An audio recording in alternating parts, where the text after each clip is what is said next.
ओम नमो भगवते वासुदेवाय।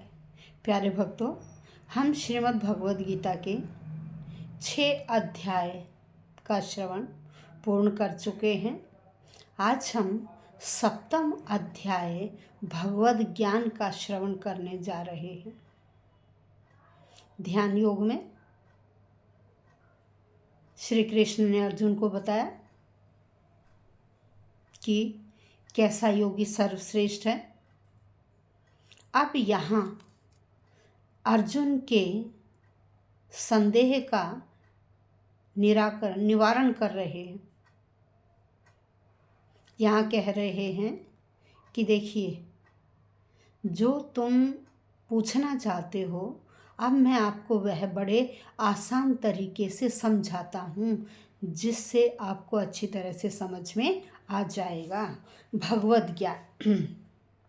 श्री भगवान उवाच। श्री भगवान बोले, मय्या सक्त मनाः पार्थ योगम युञ्जन मदाश्रयः असंशयं समग्रम माम यथा ज्ञास्यसि तत् शृणु। अब देखिए भगवान क्या कह रहे हैं। मई मुझ में आसक्त मनाः, आसक्त मन वाला व्यक्ति पार्थ हे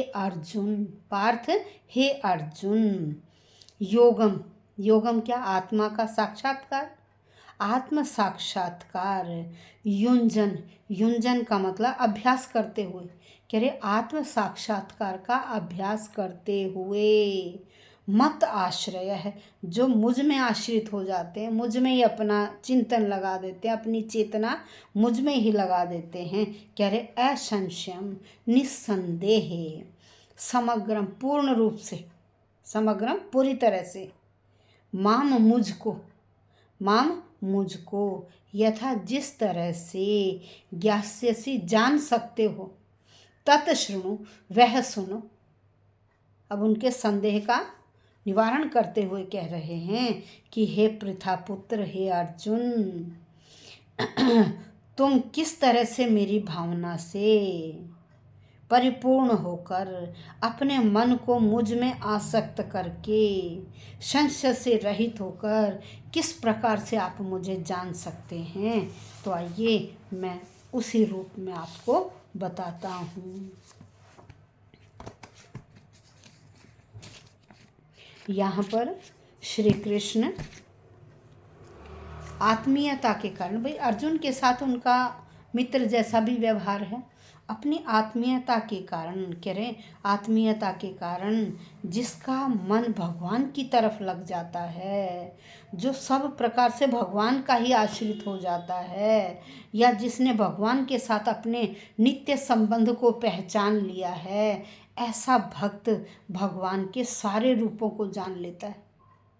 चाहे वो सगुण रूप है या निर्गुण रूप है, साकार रूप है, निराकार रूप है, जितने भी भगवान के रूप हैं आदि, उन सब को वह अच्छी प्रकार से जान लेता है।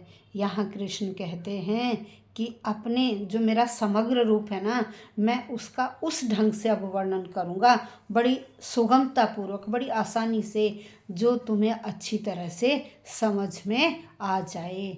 तो इस 7वें अध्याय में भगवद ज्ञान का वर्णन किया गया है। धन्यवाद।